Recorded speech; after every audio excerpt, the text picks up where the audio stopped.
There you go. Hi. Oh, Hi. Let me just back away from the mic. back away.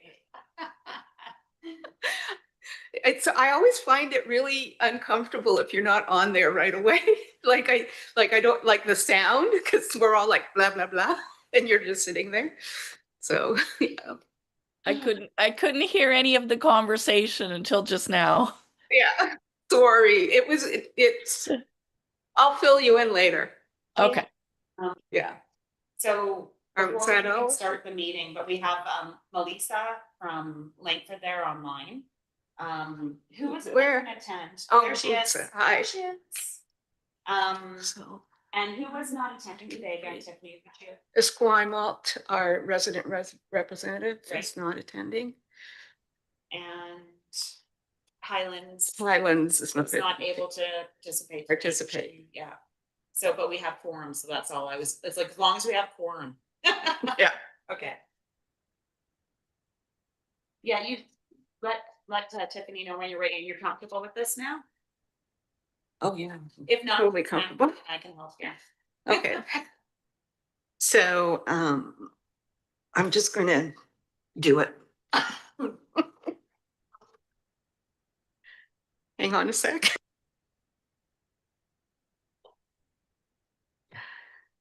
Good afternoon, everyone. My name is Patsy Hamilton, and I am the chairman and also the resident representative for the town of View Royal. And I welcome everybody here today to this meeting. I'd like to start with the territorial acknowledgement. Thank you. We acknowledge with respect that we are meeting on the traditional territory of the Luankan speaking people, and we are honored to have the opportunity to build strong working relations with the people of the Songhees and Sepson nations. Thank you. And with that, I call this meeting to order. Can I have an approval of the agenda, please? Yes, I'll approve it. Second, yeah. Yeah. Or second. Can someone second it?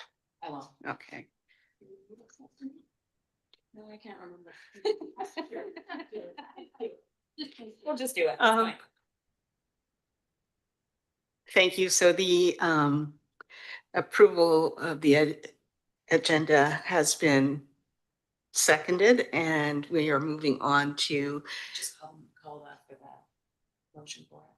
So, anyone opposed? Oh, is anybody opposed to the agenda? No. Okay. Carried. I need a lot of work in this area. It's okay. Carried. Okay. You're good. So we're moving on to section 2.1, the Capital West Accessibility Advisory Committee meeting agenda. And did we just do that? Yeah, approve the agenda. Okay. So now, sorry, we're on section 3.1, minutes of the Capital West Advisory Committee meeting of February 26, 2025. Can I have a motion for approval of the adoption of these minutes? So moved.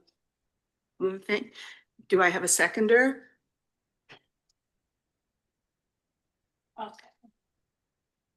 Seconded by Sarah, Janie Finnerty. This is not going on the website, is it? It's good. You're good. Okay. So that's.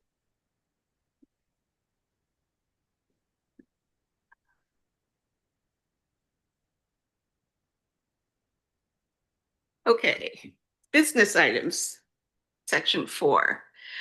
The first item up is 4.1, Town of View Royal discussion tips for holding inclusive meetings and events. And I believe Sarah Jones from the Town of View Royal is going to speak to this matter. So over to you, Sarah. Share. And then shift. There you go. Thank you, Madam Chair. So this document is before you. based on a conversation that the chair and I had, and it was the chair sitting as View Royal's representative, and we talked a little bit about what could be helpful to communities and staff. And I don't know if this quite hits the nail on the head, but it's before you today for feedback and then perhaps for then distribution to the partner municipalities to use as a tool for staff to help in holding perhaps more inclusive meetings and events. And much of it is based on a federal document that I found called Guide to Planning Inclusive Meetings. And I have provided the URL in the document itself. And so the document opens with, planning your meeting or event and talking about knowing who your participants are that you should be expecting to come, and thinking and turning your mind to what their accommodation needs may be for that meeting, and making sure that you're scheduling it appropriately, and thinking about transportation issues that may come up, promoting it perhaps as a scent-free event. What materials could you be providing in advance so that it's information that's easily digestible to your audience, to those who are coming. Is the space itself accessible? Thinking about how wide the doorways are, thinking about the washrooms, thinking about signage, thinking about how people can navigate around the space once they are there. And then thinking about if anyone has any guide animals and how to accommodate those as well. And thinking about the space, can people move freely? And I know that when we planned our events for the engagement last summer, we were thinking about this as well. Where do we put the food? Are the tables big enough? Is the signage appropriate? Can people find us? And so asking staff or suggesting to staff to think about this in the planning of their events. How about light levels? Will people be able to hear when they're there? And also thinking about safety in the event of emergency or disaster, evacuation routes, and how to safely get people out of the space. And then once you're there and conducting your event, thinking about introducing the staff and the volunteers who can be called upon to help with the meeting or the event itself. How about the ease of room, space in the room, and where to put the food? And we talked about that as well. And then for bio breaks, making sure that you're planning for those and telling people about those at the beginning of the meeting or event so that people know what to expect or anticipate. And again, is the signage high contrast? Is it large enough to be seen? Leading your chair people to think about what they need to say at the beginning of the meeting, and making sure your participants know to introduce themselves, telling the chair people to encourage the participants to introduce themselves every time they speak, because, for example, not everyone will be able to perhaps visually see who's speaking. And so it's useful to clearly identify, I'm Barbara Smith, and I'm, and then begin speaking. So you know who it is who's speaking. And also to be clear when the topics change, and making sure that people can follow along. And for speakers that are coming, making sure that they have provided their materials in advance if there is anything, making sure the AV materials work, that they're clearly able to be seen. Are they too busy? Is the information easily understood? Are there captions? Is there a story that's easily followed along? And are they speaking clearly? Can they be easily understood? And then thinking about services and materials, and we've already then hit on some of these things, making sure things can easily, again, be seen. Do you need someone who's taking notes? There are services that are available, and we did look into some of that for our event and didn't see that they were necessary, but there are services that you could tap into. And I think I mentioned we did have notes on one of our agendas as follow-up to the Rick Hansen conference I attended last year. They had many people there helping with sign language, and they had captioned presentations as they went along. So it was very, very accessible.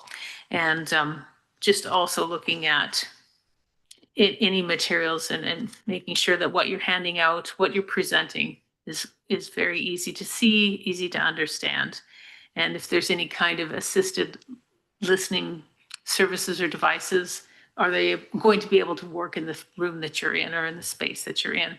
So these are just some of the thoughts or ideas taken from that guide, shortened somewhat from the federal guide, that I've put together in this document, again, somewhat truncated, but available, and was looking for feedback, wondering if it's useful to any of the partner municipalities.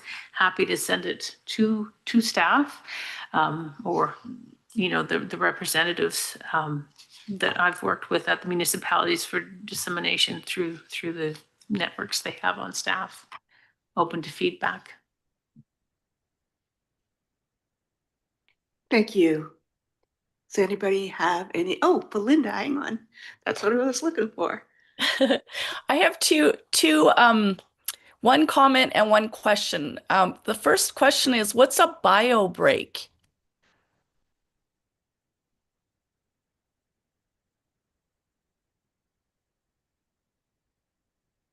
Thank you. It could mean refreshments or using the washroom.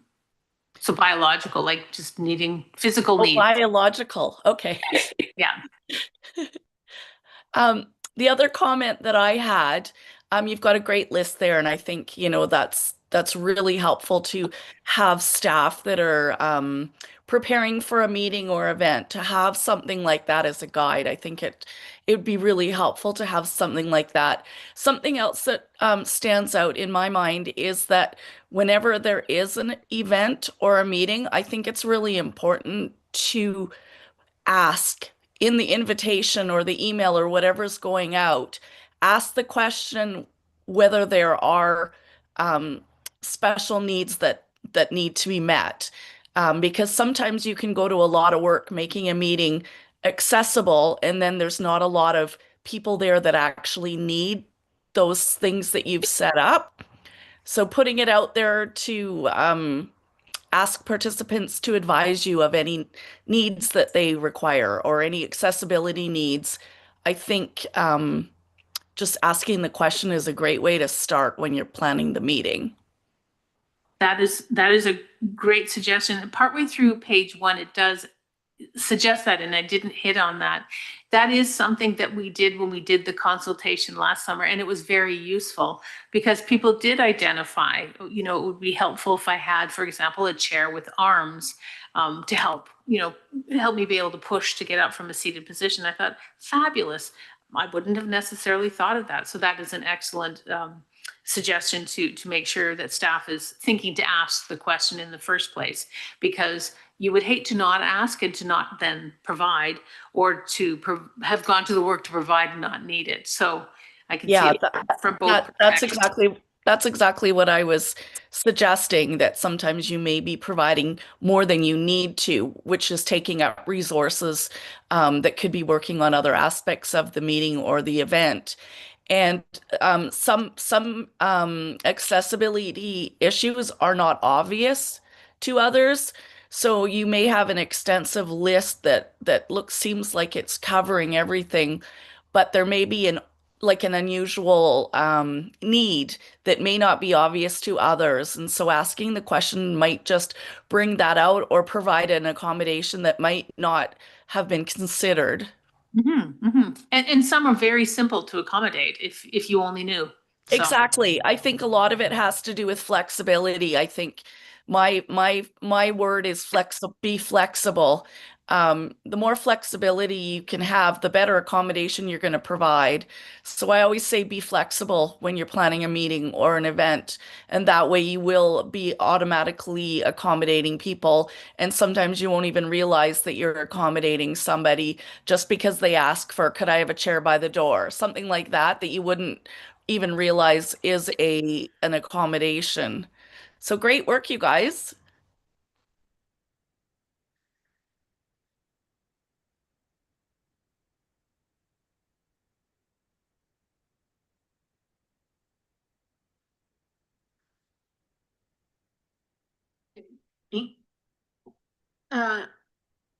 I hadn't really pressed. I don't know why my thing lit up, but Oh, you're green. Huh? I was just agreeing. But I do have one comment on our chairs here. Just, they're great. They have arms and I'm one of those people that needs to hoist themselves up. But when they're on wheels, they take off on me. And so it's quite dangerous for somebody like me to try to stand up with wheels. Like I have a great chair at work now that has the arms, but is stationary. It doesn't move when you go to stand up. Again, not something you would think of because it seems like everybody uses wheelchairs and they're handy in so many ways. But if you have trouble with balance, then they move just as you're trying to get your balance kind of, and it really shifts. It's the same for me with a cane, because I don't have the ability to, I don't have the strength in my legs to, stop this from going somewhere and getting myself into the chair. Yeah. Thank you. Any other comments? I would like to speak to the presentation, and thank you, Sarah, for putting that together.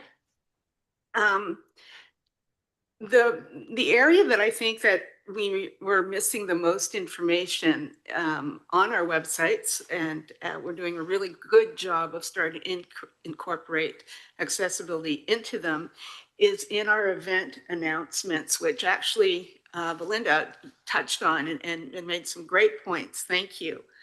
I think our announcements, from what I can tell, and I don't know that it's all of them, but there's a percentage of them that don't have accessibility information on them. Whether they are local or municipal, or somebody coming to rent a municipal venue and hold a private function, there's not much in the way of accessibility mentioned in any of these events, except maybe accessible parking. So I think we have a responsibility to make sure that we're not leaving information out that is easy for someone with a disability to say, oh, look at this event. Okay, it has this and this and this. It's where we put it, how we put it, and how we say it that's going to make the event successful and inclusive.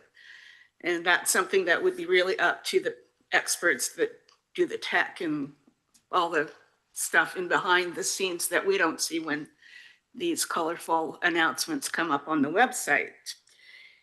And I feel that just as we have announcements now that indicate, oh, kids are welcome, and we have a playground for kids, and yeah, your pets are welcome, and we're going to have a misting station, and we need that same kind of information as it relates to accessibility as well. So there is it sounds like a lot of information, but with careful thought and planning, it doesn't have to be. What we could also talk about is what we would include, what we would exclude, what is, we can't address every single feature of an event. There are going to be some things like we're doing it in the background. We're making sure that we have correct seating. We have security personnel that is also well trained in assisting people with disabilities. So accessible washrooms is really important, especially if it's an outdoor event. An accessible porta potty is really welcome for people who are using mobility devices of any kind. Quiet areas. One of the things about washrooms also is that when you have a big event and you have a washroom facility inside your building that has an accessible bathroom feature, people for the most part, because there's a lineup, people who don't normally use an accessible washroom will use it. And that person who is wheeled in or with a cane or whatever mobility device they're using are sitting at the back of the line while people just continue to use the accessible washroom. And I think we need to kind of not police it, but I think it's something to think about for sure. And then the distance, when we're talking about seating arrangements and distance to an emergency exit is important, especially at the very large events.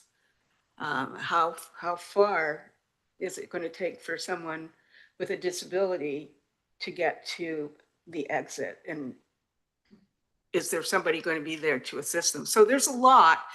You know, I'm going to stop it here, but I think this is a topic that needs to be included in our announcements, and also in the announcements of people who are coming in as a private venue. They're coming to Langford and they should have accessibility ideas of their own as well, because that's who we of Langford. They're coming to the West Shore, sorry. They're coming to the West Shore, and that's what we're striving for, is to be accessible. So we want any venue, whether it be one of our own or somebody from the outside, to be safe and accessible. I think that's all I've got. Okay.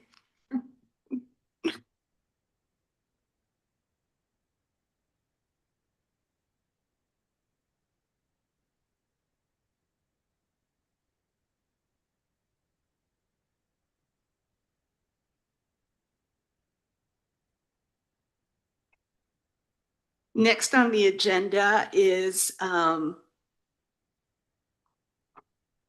City of Langford accessibility feedback received for committee information only. So, Elisa, do you want to present that information?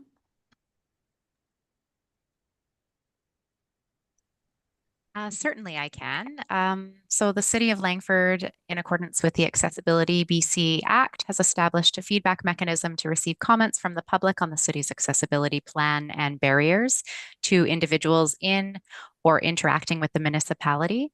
Accessibility related feedback received by the City of Langford between February 15th, 2025 and April 25th, 2025 has been referred to staff and appears within the document in front of the committee for information. We received three items, and there was request for building upgrades and retrofits for accessibility purposes.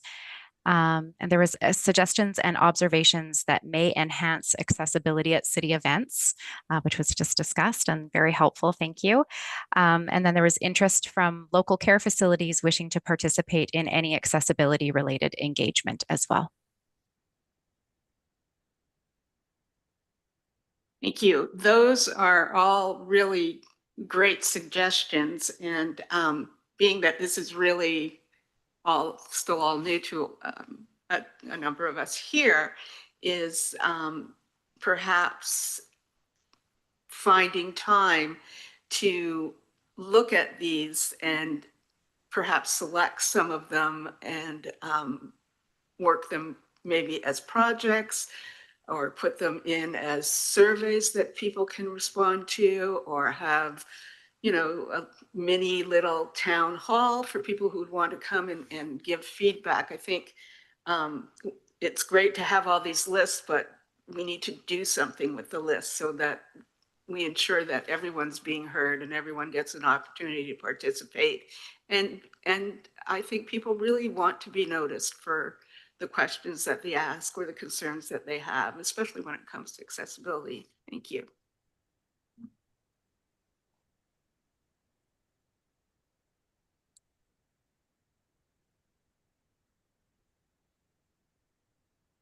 Does anybody else have any thoughts or concerns about the items that came up for the city of Langford?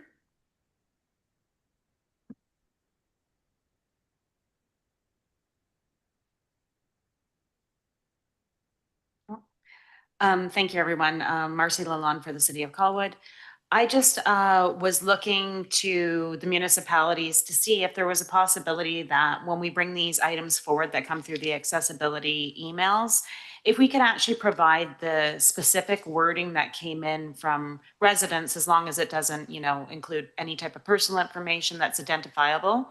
Because the committee was hoping that they could have a little bit more of a fulsome look at exactly what people are saying.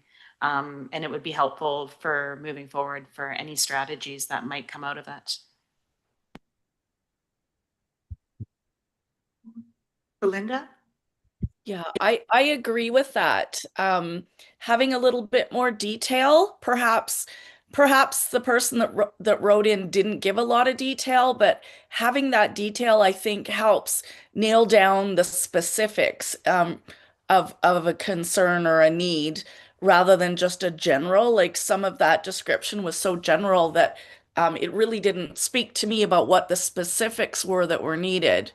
So either sharing a little more detail or asking or replying to the individual asking for more specific detail so that we as a committee can understand and respond. Patsy, you had said that it's good to have a list, but if we're not doing something with the list, then it's not really valuable. And I totally agree with that.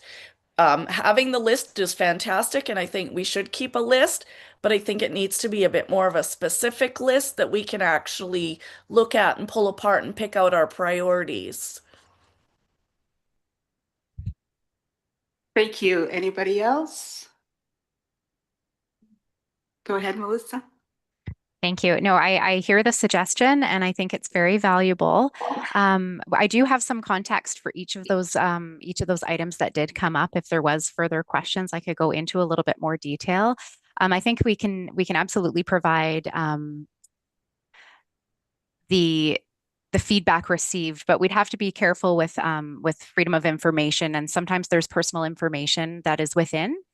So it might still be a summary to some degree. So just wanted to make that note as well. Yeah.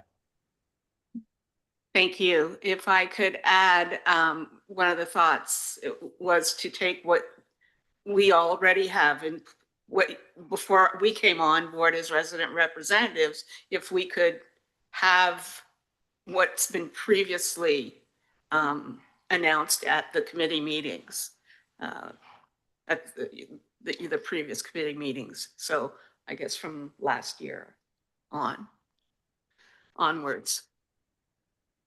So at the level like that you're described, that have been described here, Yes. while keeping the information of the person who sent it privately, if it's something that we want to work on as a project together or discuss further, we need to kind of find a process that works for between us as resident representatives and the municipalities that we're representing, like with all the rules and regulations with having access to information from the outside. I think we can certainly work with the City of Colwood on preparing a document that could come forward to the next meeting, which could outline all the feedback received from the beginning of this till now. But like I said, there would be some redactions and some things that would have to be held back. But yeah, I'm happy to provide any context to the 3 items that came as well today.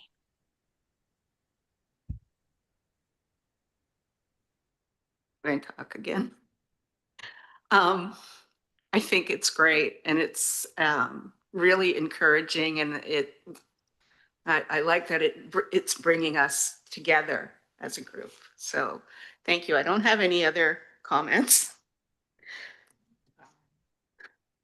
You did. just further to that, I just wanted to make a comment. So the very first feedback that came through Langford was request for building upgrades and retrofits for accessibility purposes. Mhm. So I don't know what the rest of the context is, but something like that with this committee, we just got to remember that we would have to probably make a motion to forward this to their council, because something like that would probably, depending on what the committee's suggestions are, have a financial implication. So it's just a reminder that it's great for us to look at it, but we also need to be cognizant that there could be financial implications, and it could be a decision that would have to be made from the individual councils from these communities. Yeah. Just to let you all know, I just wanted to give that little reminder. Thank you.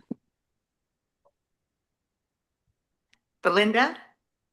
Yeah, I do understand that there would be financial complications or challenges involved, but I still think that without the detail, I mean, retrofits could mean so many different things to so many different people. So I wouldn't mind hearing a little bit more specific about that one, just to know whether that would be a large financial impact, or could something minor be done to retrofit a specific building that somebody's living in. Um, so I think the financial aspect will come out of the detail. Yeah, I can certainly provide that detail. So this particular for the building upgrades and retrofits for accessibility purposes was a suggestion for an installation of a grab bar in the third floor of the public washrooms in City Hall. Because this is a strata building, the city has contacted the strata and had conversations to do with that, and so we've broached that subject a number of times with the strata.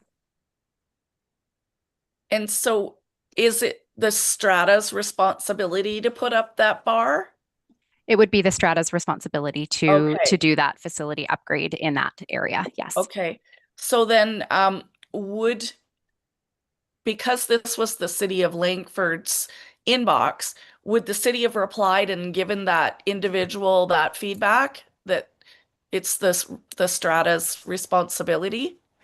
Yes. Yeah. Okay, okay, that's an important piece to know as well, because we could get caught up in this retrofit, and it's a grab bar that we have no control over. So yeah, thank you. Yeah, I think it's important to note that the feedback received from all of the member municipalities are items that are disseminated to different departments throughout the organization for their input and response. And sometimes it's a suggestion that might have a budgetary kind of aspect to it. And sometimes it's something very simple and can be done rather easily. But it is that feedback is for the municipality to consider making those changes, or to consider working on that part of the plan first that has been created by the committee, if that's helpful. Mhm. I guess, maybe just adding a note to that on the log would be to um, just have a quick explanation that it's the strata's responsibility, because then we won't go too deep into a discussion about it. Noted. Thank you.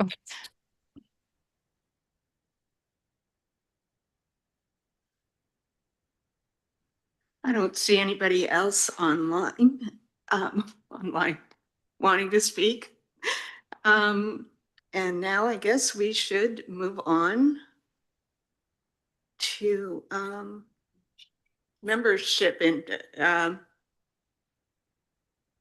membership updates. Thank you.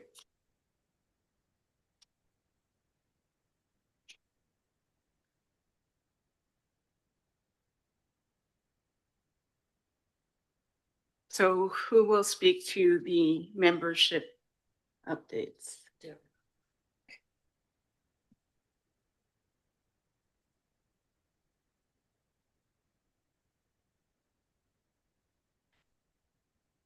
Thank you. So I just wanted to give an update on our accessibility plan. We brought it forward to our regular meeting of council on May 1st. It was pulled from that agenda to allow time for Access West Shore to provide comment. I just wanted to let you know that I did send out it for comment in February, and they wanted some additional time to review the document and possibly provide feedback. So they've advised me that they will provide feedback by May 30th. And then I intend to bring it back to council once that's done. So I'm hoping it'll be going forward to the June 23rd meeting. And I just wanted to also provide an update. I don't know if I had or not at the last one, but the bathroom retrofits have been done to Emery Family Hall. That's located on Glencairn Lane.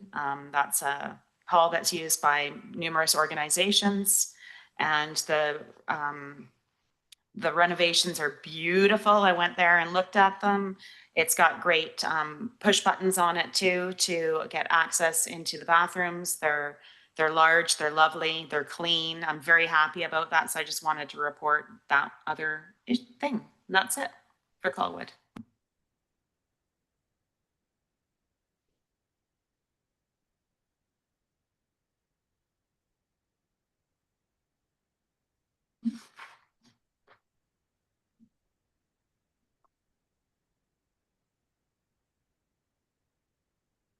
There you go. Thank you. View Royal took the letter that the committee provided and the support that the committee gave and applied for the Spark BC grant and quickly received a response. We were very pleased and were provided with approval for $25,000 to put towards several projects at our municipality. So we will see improvements to our front entrance and as well some website upgrades to improve accessibility and general upgrades to that as well. So we're hopeful to get those enacted as quickly as we can because those are heavy, heavy doors. So yeah, cute.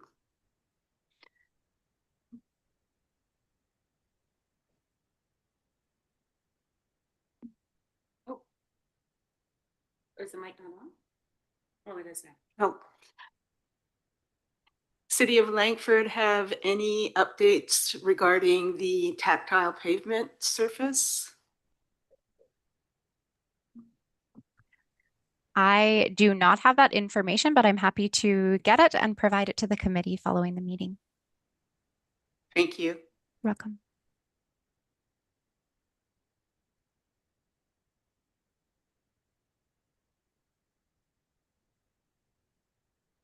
My apologies. I forgot to inform everybody of another initiative.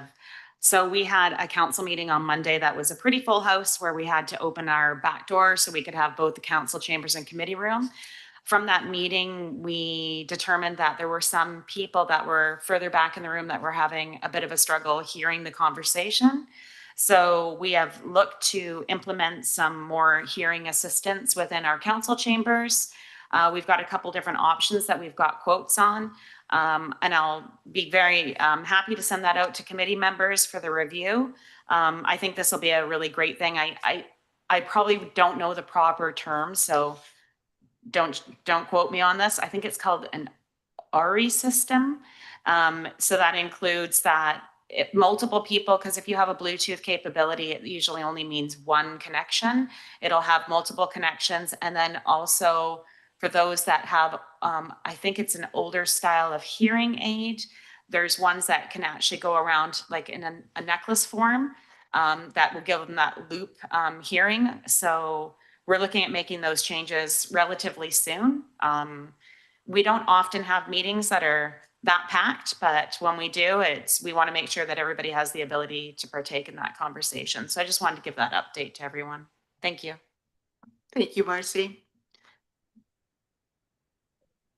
With that, we're going to move on to number 5 and call the meeting adjourned.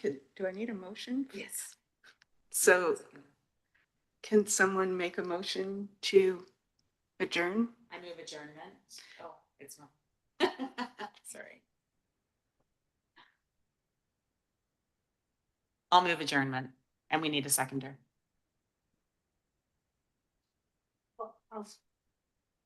I'll second. Seconded by Janie Finnerty. Meeting's adjourned. Thank you, everyone.